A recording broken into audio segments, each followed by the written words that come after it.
So hi. Hi. It's Danielle, right? Yes, Danielle Moore. Danielle Moore. Yeah. And which office are you in? I'm Danielle Moore. I'm in the Western region, and what I do is intake. Super. So super. I'm an intake worker. So we were talking a little bit about safety organized practice, and you've gotten started with the first 3 modules. Yes.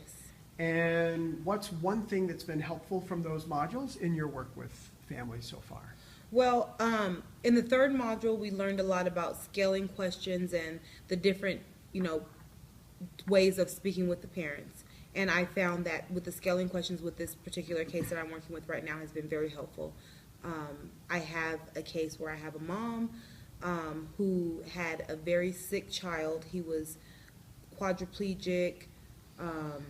He had seizure disorder. He had a G2. He there's something else. Oh, he's cerebral palsy. Wow. So he was non-ambulatory. So basically what happened was we were dealing with him because there was medical issues and concerns of medical neglect. Okay. And initially, we started off with working with her through that, getting the medical records, and we found that that was not actually the case. But in the process of dealing with that, she gave birth to a new infant who was positive for marijuana. Okay. And 3 days after she did that, her 5-year-old, the 5-year-old with a lot of different issues, passed away. Wow. So navigating through dealing with her with the marijuana issue, because she still has the infant, and then she has a 2-year-old, and then also working with her on the death of her son. And this is a very young mom. She's only 23 or 24. Wow. So she's very distraught, obviously. Any mom would be, but she just has very limited coping skills. Right. She's poverty-stricken, so she has all these different issues coming against her. And one of the questions that I found to be really helpful is scaling questions with her, especially with the death of her son. So, for example, I spoke with her today, and we talked about, where are you at today? On a scale of 1 to 10, how well are you doing? Have you had anyone to talk to? And she's able to tell me. So today, this morning, she was at an 8.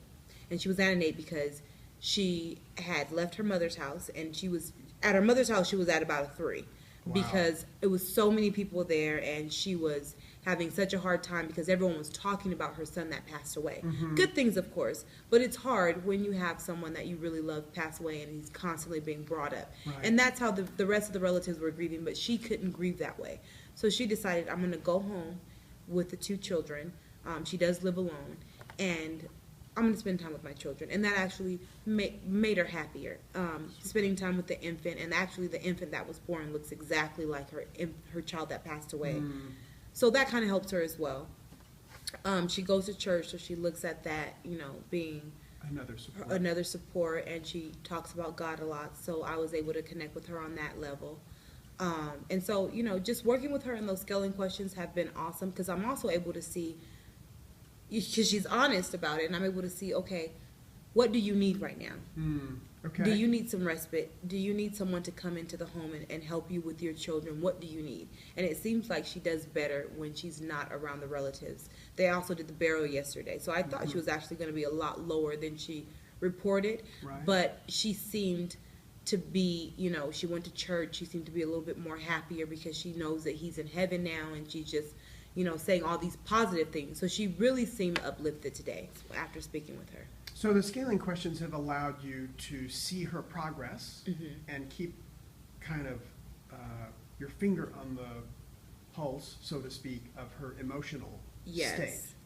And to sort through what kinds of things would help move her up just a little bit on that scale. And also the scaling questions, because I'm still dealing with her on the drug issue. Yes. So I need to know where she's at before I approach her with, by the way, you tested positive, and here are the things I'm going to need for you to do. Gotcha. So before she knew she was going to test positive, because she admitted that she did have a cookie that had cannabis or something in it.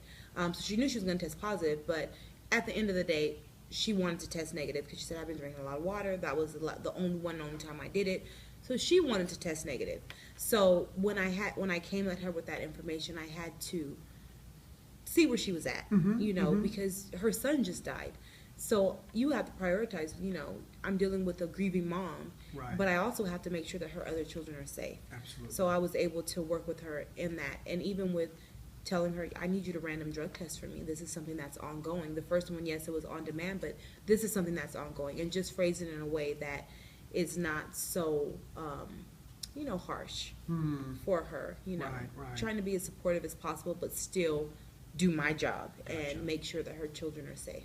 So those solution-focused questions have given you a little more behavioral detail about where she's at and what she needs to feel better. Yes. Well, that's great to hear. Well, so glad to hear it. Okay, thank you, Thank Diane. you.